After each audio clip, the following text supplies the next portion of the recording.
The secret of boxing is known as kinetic linking, a perfect flow of energy through the entire body.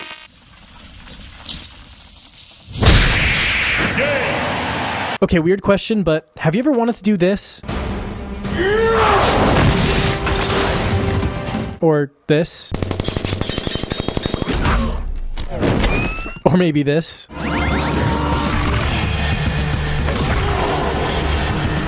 Good.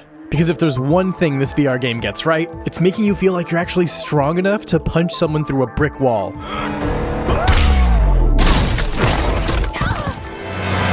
Or into outer space. Oh, good heavens. But here's the thing. Brazen Blaze is the most fast-paced multiplayer VR game I've ever played. This is one of those games that demands your full attention at every moment just so you can keep up with what's going on. And that is a huge part of what makes this moment-to-moment gameplay so engaging and replayable. However, that relentless pace of each match does make the game a little difficult to pick up at first, but trust me, once you understand how it works and figure out your favorite character, you'll be hooked just like me.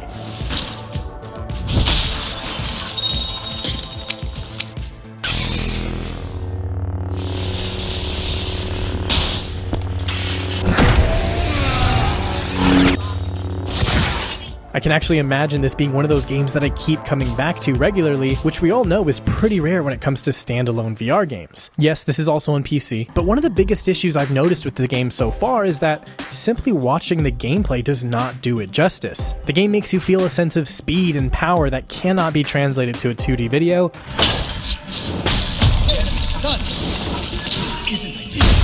was so cool. Player destroyed.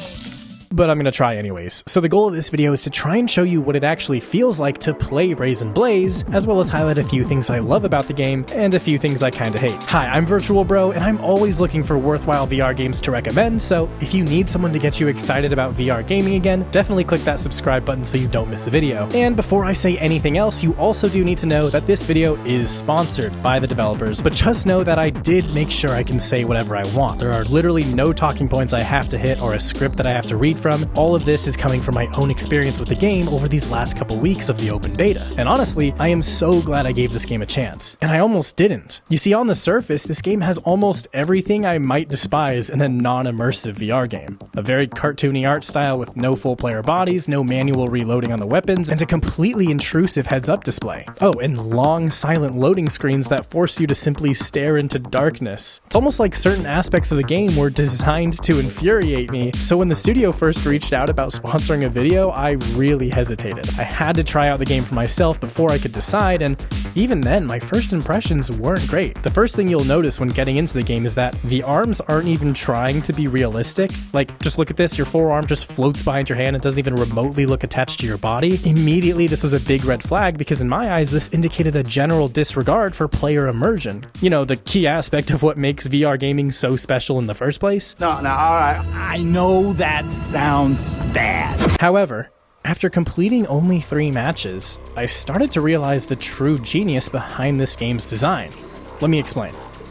The way I see it, there are 2 types of VR games. One, the ones that mainly prioritize a deep and well-rounded gameplay experience. Think of Broken Edge or Knock. These games aren't really trying to convince you that you're fully immersed in another world. I think the art styles kind of speak to that. Rather, they simply prioritize having a fun gameplay loop that can actually evolve and become more fun as you get better. Now, on the other hand, you have VR games that try to immerse you at all costs. The ones that focus on making you really feel like you're present in that world, usually to the detriment of deeper gameplay mechanics, since any kind of heads-up display, menu system, stats, or loading screens could instantly ruin your immersion. Now, I used to 100% prefer the second type of VR games because they felt completely different from anything I'd ever experienced in gaming before. However, for some reason, the appeal of those games kind of wears off quickly. I guess when the goal is to try to make the game as realistic to life as possible, there's only so fun you can make it. But Brazen Blaze is very clearly the first type of VR game. It's not trying to be a perfectly immersive experience. I think the in-your-face kill feed and health display are a clear indication of this, and although well designed, the characters and world are basically just set decorations on top of the real appeal here, which is that surprisingly deep and challenging gameplay. So let me break it down for you.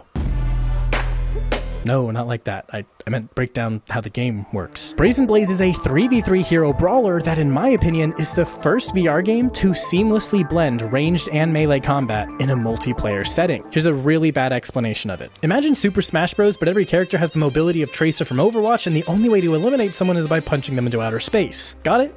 No? I didn't think so. Here's a better explanation. Set in the distant future, in the aftermath of another world war, humanity is united but in search of a new leader. But not just any leader, one with the strength and determination to do what must be done and to fight for our future. So how do they decide who gets to be president of the world?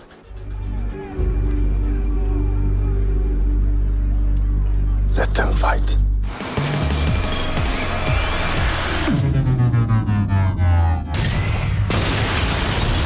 Welcome to the Presidential War. The objective is simple: eliminate the other team, but the real fun comes from the completely destructible map and character-specific playstyles. Oh my gosh. Are you kidding me? This guy has Wolverine claws. Each player has both a ranged weapon and a powerful melee attack that they can use to whittle away an enemy's health bar. But what's interesting is that when their health hits 0, they don't actually die. Instead, they'll just become stunned for a few seconds, which then gives you the opportunity to punch them into the stratosphere. Man, that is so satisfying. But what I really love about this system is how it encourages teamwork. You can fully deplete an enemy's health bar, but if you're not in the right place at the right time to land that final blow, you'll miss your chance. So sticking to your team and fighting alongside them vastly increases your chances of one of you landing that final hit. But sticking together is easier said than done, given how fast the movement can be in this game. Each character has a constantly recharging number of boost dashes that they can perform with each gauntlet, but in addition to this, you can smack the ground with both hands to jump up into the air, grab onto buildings to throw yourself in a direction, or use a power-up to fly across the map. And that's not even mentioning the fact that almost everything on the map is destructible, so let's say a building is blocking you from the fight, you could literally just destroy it to get it out of the way.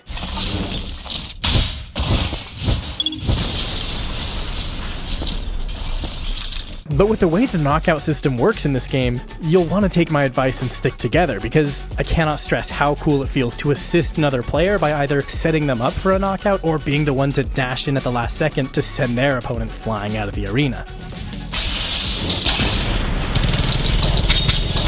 Reload! Get ready to knock down! Scoop the enemy!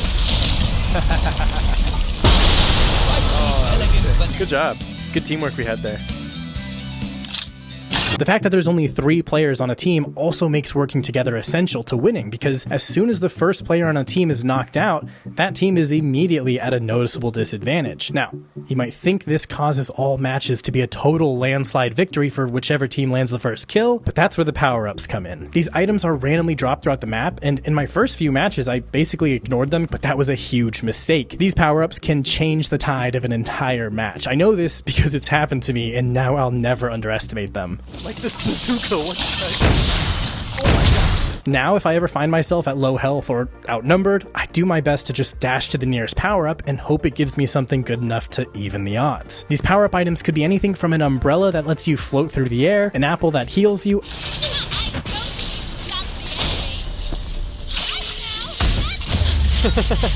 a grenade, a laser sword, or even a huge explosive missile. Surprisingly though, I think my favorite is the baseball bat, because it makes the most satisfying sound when you smack a player. In addition to sending them absolutely flying backwards. This is one of those items that could save you when you're outnumbered, since it allows you to easily knock a player off the map. This is bad. I knocked her off the map. I got stunned, but I knocked her off the map. Let's go. Let's go. With that being said, these items don't feel like cheap moves either. You kind of have to earn them. Surviving while outnumbered especially depends on your ability to evade and escape. Because of the way boost dashes work, basically every character in this game has the potential to be insanely slippery and hard to keep track of, which might sound annoying to fight against, but there's actually a really unique solution to this, one that I don't think I've seen done in VR before. Clicking down on the right thumbstick while looking at an opponent will lock onto them and keep them centered in your screen. This makes ranged attacks so much easier to land, but the trade-off is that you can only focus on one enemy at a time. Now, there are a lot of instances where focusing in on one enemy can be extremely useful, but whether or not that's the right strategy might depend on which character you're currently playing as. You see, the characters in this game aren't just different skins with slightly different weapons, no. Each of these characters represents a completely different way to play the game. The one I mentioned earlier, Riot, has a ranged weapon that allows her to boost dash with one hand and shoot with the other. Her playstyle then encourages you to stay moving while using her SMG and gauntlets simultaneously. Compare this to the character Skybolt, who has 2 longer range weapons and half as many dashes, and you can tell that her playstyle is centered around doing damage from a distance instead of mobility. So instead of rushing headfirst into the fight, what works best for her is to drain enemies' health from afar, maybe atop a good vantage point, although I tend to play her a bit more aggressively.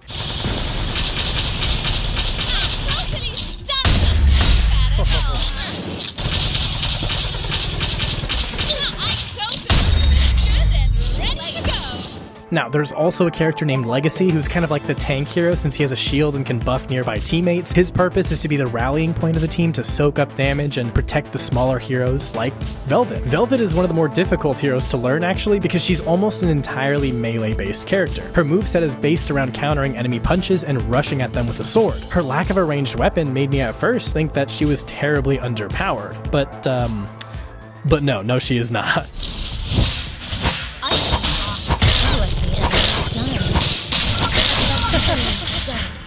I think we had them cornered. You see, what's cool about Velvet is her sword's melee attack has significantly more range than a typical punch. What this means is that if timed correctly, your sword swing can interrupt or knock away an enemy punch before it connects with you. This perfectly timed counterattack is so satisfying to pull off and really highlights the depth of skill required to master some of these characters. See ya!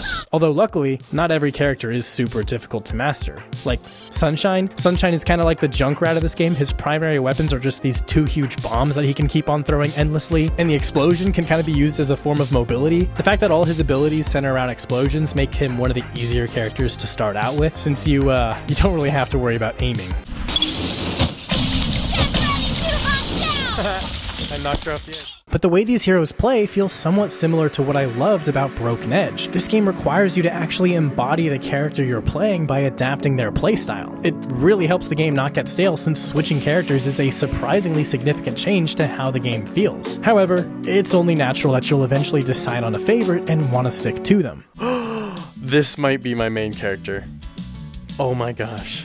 You can do all the typical stuff like unlock different skins and gauntlets and gestures for them, but like I said earlier, these are all decorations. The real customization comes from the sub-weapons. So when choosing your character at the beginning of a match, you'll also have a choice between several sub-weapons. Think of these like your secondary weapon that anyone can equip on top of their hero-specific loadout. But here's why these are so cool. These sub-weapons allow you to fine-tune your preferred playstyle even further by leaning into your character's strengths or filling gaps in their skill set. For example, you know that one character I mentioned earlier who only has a melee weapon? You can equip a pistol as a sub-weapon, which allows you to do damage at range, effectively filling that gap in her moveset. But alternatively, if you wanted to lean into their nimble and aggressive melee playstyle, you could choose to equip the boost injector. That makes your boosts recharge even faster so that it's even easier to rush at enemies or evade them entirely. The character Legacy also doesn't have a ranged weapon, so you could give him one, but since he's much more of a close-range fighter, it might make more sense to equip the knife sub-weapon. This process of figuring out which sub-weapon synergizes perfectly with how you play a character is so rewarding. It encourages experimentation and variety in a way that I feel like most hero-based shooters don't. For example, in Overwatch, even if I love playing a particular character, it's inevitable that I'll get bored of them since there's no way to customize them in a way that actually affects gameplay. But to me, this sub-weapon system in Brazen Blaze solves that. And what's cool is that any hero can use any sub-weapon, so if you're playing as a character and realize that your sub-weapon might be better with another character, there's nothing stopping you from creating that combination next round.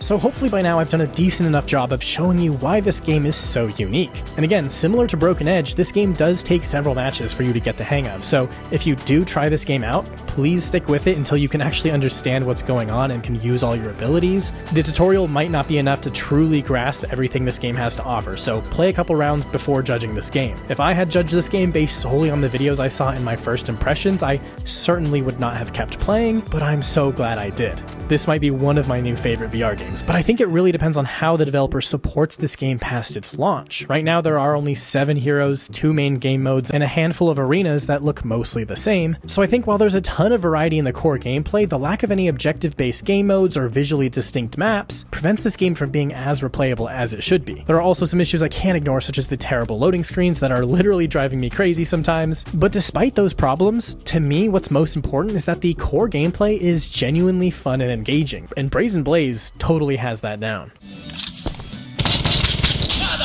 Oh no! Oh no! Oh my gosh, I got sent out of the earth! Okay, I'm just now realizing this video is running kind of long, and somehow there's still more I want to say about this game. I didn't even get to mention that my literal idol, my biggest inspiration, Thrillseeker, worked on some of this game. Maybe that's a story I can tell in another video, so if you'd like to see another video on this game, perhaps one not sponsored by the developers, I would be happy to make one, so let me know down in the comments. For now though, subscribe for more recommendations, leave a like if you liked this video. I'm Virtual Bro, and oh my gosh, I was wrapping up the video so quickly I forgot to thank my Patreon members. Thank you guys so much for supporting my content, and if you want to watch another one of my videos, the one on the right is really good. I'm really proud of that one.